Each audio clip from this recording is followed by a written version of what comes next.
হাতে আর সময় নেই। মাত্র ১ দিনের মধ্যেই আপনাদেরকে সমস্ত কাজ করে নিতে হবে। না হলে অন্নপূর্ণা যোজনার ৩,০০০ টাকা আপনাদের ব্যাংক অ্যাকাউন্টে কিন্তু আর নাও ঢুকতে পারে। তো দেখুন, ইতিমধ্যেই ১,১০,০০,০০০ মহিলার ব্যাংক অ্যাকাউন্টে এই অন্নপূর্ণা যোজনার ৩,০০০ টাকা, সেই ৩,০০০ টাকা কিন্তু ছাড়া হয়েছে।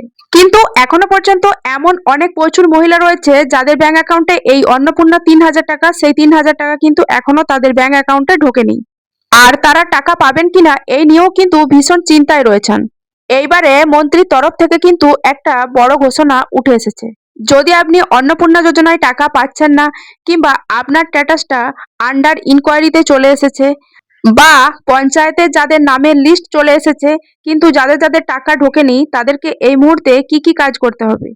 তো এই মুহূর্তে কি কি কাজ করে নেওয়া দরকার, কাদেরকে এই মুহূর্তে কি কি কাজ করতে হবে, সমস্ত কিছু এই ভিডিওর মাধ্যমে আপনাদেরকে এক এক করে দেখাবো। তাই ভিডিওটা কিন্তু খুবই গুরুত্বপূর্ণ হতে চলেছে, তাই আপনারা একটুও স্কিপ না করে পুরো ভিডিওটা টেনে দেখুন।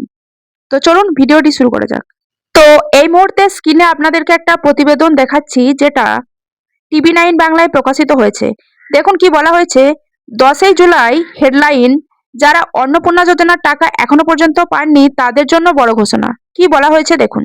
যারা এখনো পর্যন্ত এই অন্নপূর্ণা যোজনার টাকা পাননি 10ই জুলাই, তাদের জন্য কি হেডলাইন দিয়েছে চলুন দেখে নেওয়া যাক। রবিবার এই মন্ত্রী মালতী রাভা রায় জানালেন, যে সকল মহিলারা অন্নপূর্ণা যোজনায় আবেদন বাতিল হয়ে গিয়েছে তাদের আবেদন পুনরায় যাচাই করা হবে। এর জন্য প্রশাসন আধিকারিকরা বাড়ি বাড়ি গিয়ে সমস্ত তথ্য যাচাই করবেন। তো আমাদের এখানে কিন্তু এই সমস্ত তথ্য বাড়ি বাড়ি এসে যাচাই করা হচ্ছে না। আপনাদের ওইখানে যাচাই করা হচ্ছে কিনা অবশ্যই কমেন্ট বক্সে লিখে জানাবেন। তো তারপরে দেখুন, দেখতেই পাচ্ছেন কবে প্রকাশিত হয়েছে আর কখন প্রকাশিত হয়েছে। তারপরে দেখুন, বাংলার ঘরে ঘরে খুশির হাওয়া। ১,১০,০০,০০০ মহিলার ব্যাংক অ্যাকাউন্টে অন্নপূর্ণা যোজনার ৩,০০০ টাকা। যারা টাকা পেয়েছেন তারা তো খুশি, কিন্তু চিন্তায় পড়েছেন বাকি আবেদনকারীরা। অনেকের অভিযোগ, এখনো তারা অন্নপূর্ণা যোজনার টাকা পাননি। আদৌ টাকা পাবেন কি তাও জানেন না।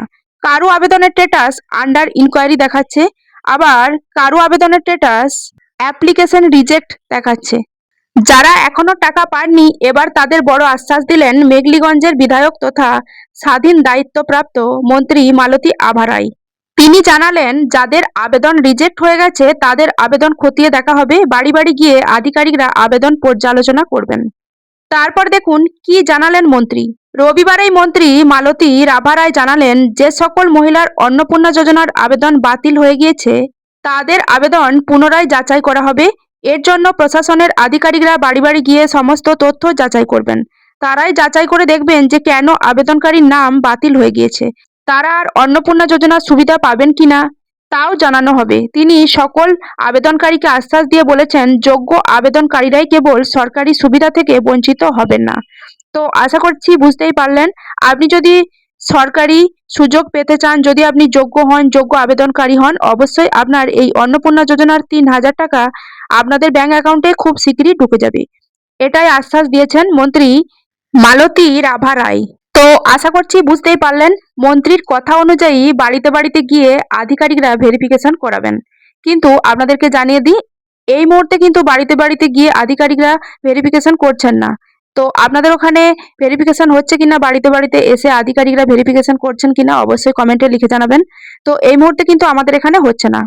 এইবার আপনাদেরকে জানাই আপনাদেরকে কি করতে হবে। তো দেখুন, আপনারা যখন অন্নপূর্ণা যোজনার ফর্ম ফিল আপ করেছিলেন তখন যে সমস্ত ডকুমেন্টসগুলো আপনারা ওখানে দিয়েছিলেন, সেই সমস্ত ডকুমেন্টসের যে জেরক্স কপিগুলো সেগুলো আপনারা সঙ্গে রাখবেন। মানে হচ্ছে যে জেরক্স কপি আপনারা সঙ্গে রাখবেন, আর যাদেরকে যাদেরকে সই করানোর দরকার সই করিয়ে রাখবেন।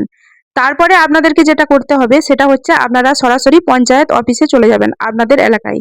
তারপরে দেখবেন ওখানে অনেক ম্যাম স্যাররা বসে আছেন। শুধুমাত্র যারা অন্নপূর্ণা যোজনায় টাকা পাচ্ছেন না তাদেরগুলোই রিভেরিফিকেশন করছেন। তো মোট কথা হচ্ছে, আপনি পঞ্চায়েতে গিয়ে যোগাযোগ করলেই আপনি এই বিষয়টা জানতে পারবেন, বা ওখানে কোনো ম্যাম বা স্যারদেরকে জিজ্ঞাসা করলেই আপনার কাছে এই বিষয়টা পরিষ্কারভাবে ক্লিয়ার হয়ে যাবে।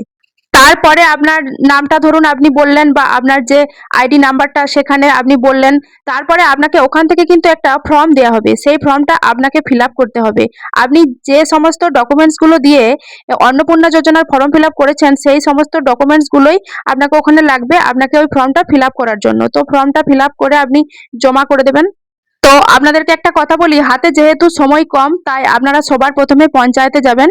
পঞ্চায়েতে গেলেই কিন্তু আপনার কাজটা হয়ে যাবে। আশা করি পরবর্তীতে আপনি যদি টাকা পাওয়ার যোগ্য হন, আপনি যদি যোগ্য আবেদনকারী হন, অবশ্যই পরবর্তীতে আপনার অ্যাকাউন্টে এই অন্নপূর্ণা যোজনার ৩,০০০ টাকা ঢুকে যাবে। তো এই মুহূর্তে কারা কারা অন্নপূর্ণা যোজনার টাকা পেয়েছেন আর কারা কারা এখনো পর্যন্ত অন্নপূর্ণা যোজনার টাকা আপনাদের ব্যাংক অ্যাকাউন্টে পাননি, অবশ্যই কমেন্ট বক্সে লিখে জানাতে ভুলবেন না। আর যদি ভিডিওটা কোথাও ভালো লাগে, অবশ্যই লাইক, কমেন্ট, শেয়ার আর সাবস্ক্রাইব করে পাশে থাকবেন। তো চলুন আজ এই পর্যন্তই। সকলে ভালো থাকবেন, সুস্থ থাকবেন। ধন্যবাদ।